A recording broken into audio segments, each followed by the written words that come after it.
সাথে পাল্লা লাগছে আপনি তো বুঝতেছেন না। এই ধরেন আমি আবার আপনাকে দেখে নেব। ওয়েট আপনি আমার কার্ডটা রাখেন, ভবিষ্যতে কাজে লাগবে। হ্যাঁ কাট দিতেছেন না? কাট দিতেছেন, আপনার সাথে দেখা হবে, অ্যাগেন দেখা হবে। আর ড্রাইভার তোমার সাথে দেখা হবে কোন এক জেলখানার মধ্যে। ওয়েট ড্রাইভার চলো। কাট দিতেছে আমার না, হৃদয় আহমেদ শান্তকে কাট দিতেছে, দেখাইতেছি, খারাপ মিটিংটা শেষ করে আসছি।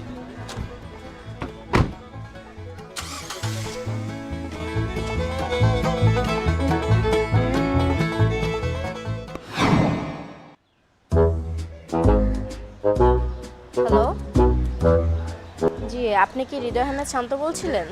হ্যাঁ আমি হৃদয় আহমেদ শান্ত, আপনি কে? আমি মুন বলছিলাম। না অ্যাকচুয়ালি আপনাকে কল করার মেইন রিজনটা হচ্ছে আপনাকে সরি বলা। অবশ্য আমার বাবাকে বললে হেলিকপ্টারটা বের করতে পারতো, তাহলে আর হয়তো আপনার সাথে এরকম প্রবলেম ক্রিয়েটটা হতো না। অ্যাকচুয়ালি আমারও ভুল ছিল সেইখানে, কজ আমিও আপনার সাথে ঝগড়া করছি, অনেক ঝগড়া করছি। আর আমিও চাইলে পারতাম যে হেলিকপ্টার একটা আনা দেন মিটিংটা করতে পারতাম, বাট আমার সেন্স ছিল না আসলে। এত পেশার কাজের বুঝতেই তো পারছেন, এত অল্প বয়সে এত সাকসেসফুল তো এমনি এমনি হয় না মানুষ। তো আচ্ছা যাই হোক, আমরা কি একটা সময় করে এক কাপ কফি খেতে পারি? হ্যাঁ শিওর শিওর, আপনি চাইলে আমরা আজকে সন্ধ্যায় মিট করতে পারি বনানীতে, কি বলেন? আমরা বিকেল 5টায় ধানমন্ডি দেখা করব। না আমার হচ্ছে কি একটা মিটিং আছে ছোটখাটো, ওইটা শেষ করে দেন আমি আপনাকে পিক করব, আপনি কি বলেন? ঠিক আছে, আচ্ছা ঠিক আছে। মানে বড় লোকের ছেলে দেখতে পারলো না, এর আগে পাগল হয়ে গেছে। এইসব মেয়েদের ধান্দাই মনে এগুলো, যত সব।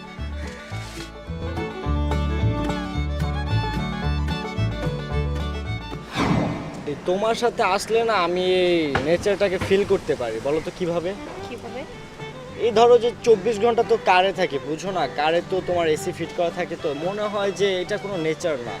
বাসায় থাকলে মনে করো যে সব তো থাই গ্লাস, সব কিছু বন্ধ থাকে, নেচারটাকে ফিলই করতে পারি না। বাট তোমার সাথে যখন আমি মিট করি তখন মনে করো রিক্সায় চড়ি, এই আকাশটাকে দেখি, এই গাছপালাকে দেখি, তোমাকে দেখি, রাস্তাঘাট দেখি, রাস্তার ময়লাগুলোকে দেখি, খুব ভালো লাগে বুঝছো। আমার বাসায় একটা চুল পরিমাণ মনে করে ময়লা আমি দেখতে পারি না, আমার যে কি আফসোসটা লাগে, কেন আমার বাসায় ময়লা নাই, কেন আমার বাসায় একটা গাছ নাই। জিনিস এত ইলেকট্রিক জিনিস আমার বাসায়, আমার মাথা মাঝে মাঝে ঘুরে যায়, কনফিউজড হয়ে যায় যে